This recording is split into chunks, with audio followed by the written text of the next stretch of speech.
everyone, Andrew Zimmern here. I am cooking for you a dish that is arguably 700-800 years old.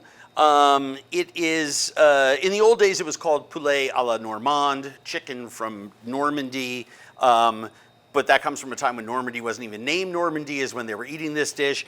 We have a young baby chicken here, and we're gonna cook it with apple cider, apples, apple vinegar, and Calvados, a French apple brandy. You can use Applejack, which is a very inexpensive American apple brandy. We're getting fancy and finishing this with shallots and some little currants, and we have a very modern touch, which is a bouquet garni with some rosemary, thyme, and bay leaf. And we're gonna finish it with cream. This is a hearty dish for fall, and it starts with seasoning these baby chickens really well with salt and pepper. And then we're going to brown them in olive oil and butter in a preheated pan. Now you may notice I have a BAP that I'm working with. It's called a big ass pan. I like flour and butter for this because of the browning capabilities. Don't preheat for too long or you'll burn your butter. But I like cooking. I think most home cooks don't cook big enough. They try to toss a salad for 3 people in a salad bowl meant for 2. I think it's really problematic. I don't want to splatter stuff all over the place when this is browning, and I want it really wide so I get a lot of evaporation really quickly in this dish. So once this is sort of cruising along and getting all melty and hot, I'm going to start browning my chicken. I always use a piece of chicken and move it around in there. Why do I do that?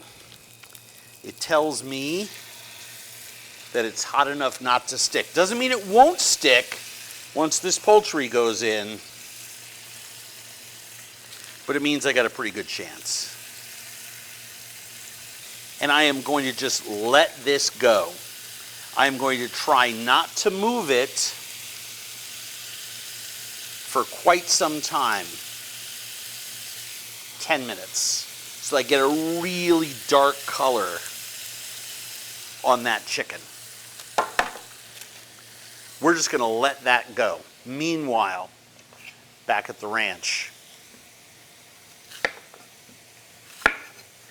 take off the tops and bottoms. Let's do 2 Honeycrisp apples. And let's look for a peeler, which always, I don't know about peelers in your house, but here in our test kitchen, you know, who knows where a peeler could be. I'm looking. I swear I'm looking for it. This is not a setup, by the way. Peelers, you know what happens with peelers.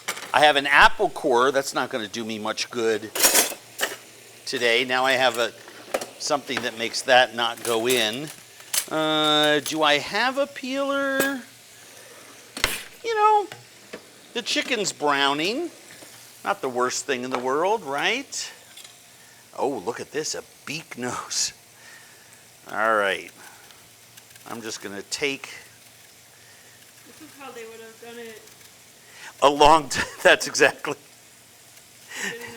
Before the good grips and OXO people came into the world. And this is actually, again, not a setup, but why you may not use a beak nose peeler every day, but boy, when you have one around, thank you, Shun.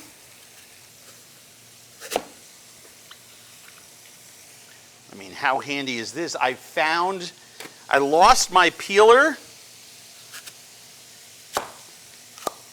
but I found my apple core. It's great.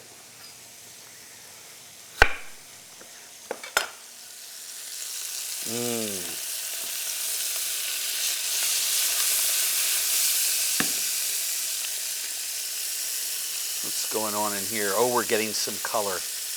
Bravo. Way to go, chicken.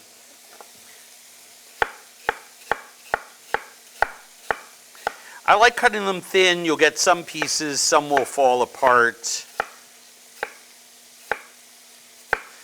I used to dice them for this recipe so they match the Zante currants, but I like the way sliced apples looked in the sauce a little bit. Notice how, because I've practiced my knife skills,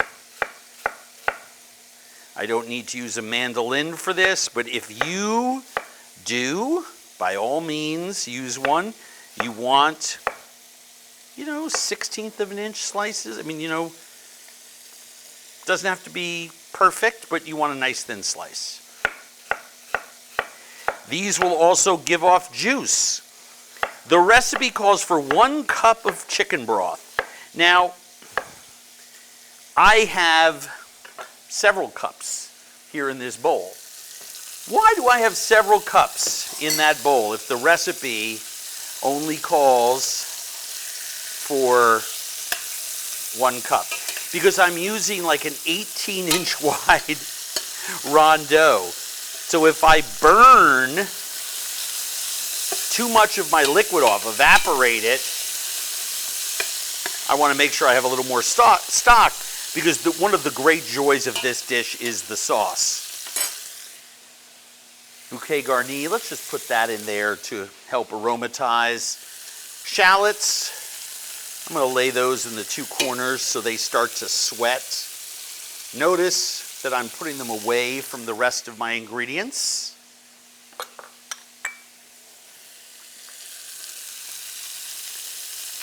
And you really want to wait for these to brown. Why? The brown skin will leave. Do you see this? See that brown stuff sticking on the bottom from where the skin was? There's a piece of it. That's the fond. The fond is the foundation of the sauce. I want that roasty, toasty chicken flavor in this dish. And where do I get that from? I get that from browned pieces of chicken, not chicken that's been beiged. The recipe doesn't say beige your chicken, right? So if it's not brown, don't flip it over. Not brown. Not brown. Not quite brown. Brown. Is it going to be perfect? No, don't get into analysis paralysis. But you go ahead and let those pieces get nice and nut brown before you add all your other ingredients. This is my French Kiss seasoning from Badia. It's primarily shallots and tarragon. It's delicious in this recipe. I put that bouquet garni in. The recipe calls for no herbs at all, but I had those herbs dying in the refrigerator from something I made the other week. So I'm like, well, let's use them. I don't want to waste anything. And if you're looking for dried seasonings that go perfectly with chicken, any kind of braised dish, especially something that's Western European, French in origin, use the French Kiss. It's really good stuff. Okay. This is humming along. Shallots are getting glassy. Flipping over my chicken so it cooks on the other side, tossing my shallots around. I know it looks to you like a lot of steam. It is. Those shallots turn glassy almost immediately. Calvados, vinegar, apple cider.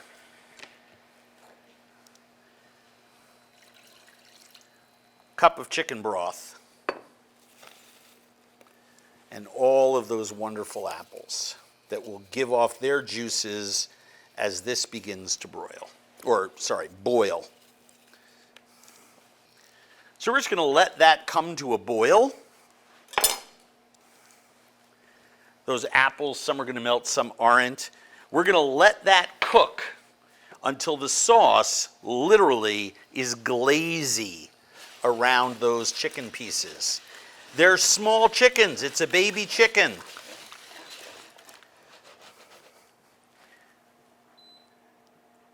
So the beauty of this is, once it's glazy, they've cooked all the way through and we haven't overcooked our bird. If you were using conventional chicken pieces, I mean, you can use poussin. You can use some other kind of baby chicken that's called something where you are. You can use Cornish game hens that have been split. You can use lots of different things for this, but if you're using a conventional 2.5 to 3 pound chicken cut in parts, make sure you add a little bit more stock. I have extra because my pan is so big. If you have a chicken, big chicken, you're gonna want them to cook for about twice as long in there, maybe 10 minutes longer, not quite twice. So you're gonna want to use a little bit more stock so you don't lose all your sauce. So, no one wants to watch this just simmer away and listen to me rant on about more ridiculous 14th century French food history, do you? No, I didn't think so. Abby, that's where you're supposed to interrupt and say, yes, boss, that sounds fantastic. There's nothing that I would like more than discussing the difference between 14th and 15th century cookery in northern France. But I think most of you would be snoozed to death. So we're going to move forward through time and space and come back when this has reduced by about 45–50%, and it's time to judge whether we need more stock, or conversely, whether our chicken is done, and we'll finish it with cream and Zante currants and enjoy this fabulous French feast from Normandy. See you in a minute. So it's 15 minutes later, and if you come over here, you can see, because I'm using baby chickens, I didn't even have to turn them over in there. This is so nice and hot down low in the pan that we're actually seeing, here you can get a good one, the shrinkage from the bone that lets me know the dark meat is cooked. I'm getting beautiful firmness there on my white meat. But just to be sure, I'm going to finish this dish with all the people getting a quick last couple minutes of simmer upside down. Now, some of the apples have broken apart, some have stayed whole. The liquid has evaporated by about half. It smells intensely appley. Remember, apples, apple cider, apple brandy, and apple cider vinegar are in there. So we have 4 different apple elements in there. The shallots, the herbs. Speaking of those herbs, before that disintegrates, I'm going to throw away that bouquet garni. I've decided I don't need any more stock, so I'm just going to sprinkle the currants. Why do I put currants? By the way, if you don't have dried currants, by all means, use raisins. Well, it's so autumnal, and this is one of my favorite autumn dishes. I make this 2 or 3 times a month in October and November. I just love the tartness of this sauce because of the cider vinegar, that nutty appliness, and then you bite into those little sweet currants, and they hydrate in that sauce, and they're just a little bit chewy. It's just a really elegant bite. And then I'm just going to take some real cream, I don't know, 1/2 cup, 3/4 of a cup, and just finish that and give that a stir. And I'm going to let that cook for another 5 minutes until the sauce is tight. What do I mean by tight? Thick enough to cover the back of a spoon. And then I'm going to serve it up, but not before seasoning it. I season my chicken pretty aggressively, but I've got all that sauce in there, and I want to make sure with all that sweetness that I am making sure to balance it out with enough salinity. So again, We're just gonna let this sit, let it go for another 4 or 5 minutes, then come back to it and plate it. All right. Perk that up with a little bit of salt for the sauce, the cream, the fruit. This has come together beautifully. I did make one last minute executive decision though. And yes, I am one of those people who puts his light meat and dark meat on different sides. Why? Because when I pass this around the table or put it in the middle of the table or put it out on the buffet, whatever it is that I'm going to do, some people prefer a breast, others a dark quarter, and I really like to sort of have all the legs and the bones shaped, you know, in one direction. I just think it's like arranging flowers. I mean, you know, sure, does it, at the end of the day, it matters most that it tastes good, but I know it tastes good because I've made this dish for 20 years. And then look here at this sauce. All of those apples, the currants. This is one, I've served this dish, by the way, at Thanksgiving. I've done turkey this way. People were upset because they were like, where's the stuffing? Where are the chestnuts? But at the end of the day, this is one of those dishes, I take all the extra sauce, because the sauce is the king here. All this extra sauce will go in a gravy boat. Really, really important. Why is that important? Because the sauce, when I serve this, I'll serve it with rice or mashed potatoes or whatever, and everybody loves the sauce. Now, we talked before about herbs, and we do have the flavor of all those herbs in there, but every time I smell this dish, because of the vinegar, I think of tarragon. And I looked in the fridge, and we actually had some. And so that incredible anise aroma from the tarragon just, it just makes this dish sing, in my opinion. You don't need a lot. If I was left to my own devices, I'd put this whole thing on. I put tarragon just on its own in salads by the half cupful. And I think this is probably this looks like end of the year tarragon from JP's garden, if I had to guess. I think that's a pretty good guess. It was a good guess. So thanks, JP. That's incredible. I mean, that to me is one of those secret, easy, classic braises. Apples 4 ways: apple cider vinegar, apple brandy, sliced apples, cream, stock, shallots, currants, tarragon, cooked down with that brown chicken. That smell is just unbelievable, and I know it eats perfectly. The other thing that's great about it is because of the way you gently cook this for 40 minutes, everything is just au point, just to the point of being done. You have juicy, beautiful chicken that's absorbed all of that great, wonderful sauce. Thank you all for tuning in. Lots more things here on YouTube. If you're enjoying this cooking series, please tell your friends about it. We're also up to almost a million fans on Instagram. So if you're subscribing to our YouTube channel, please by all means let everybody know about our IG account as well.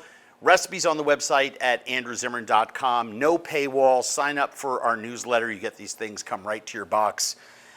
I'm going to go into the back room and devour that. This is not just good food. This is food to be alone with. See you next time.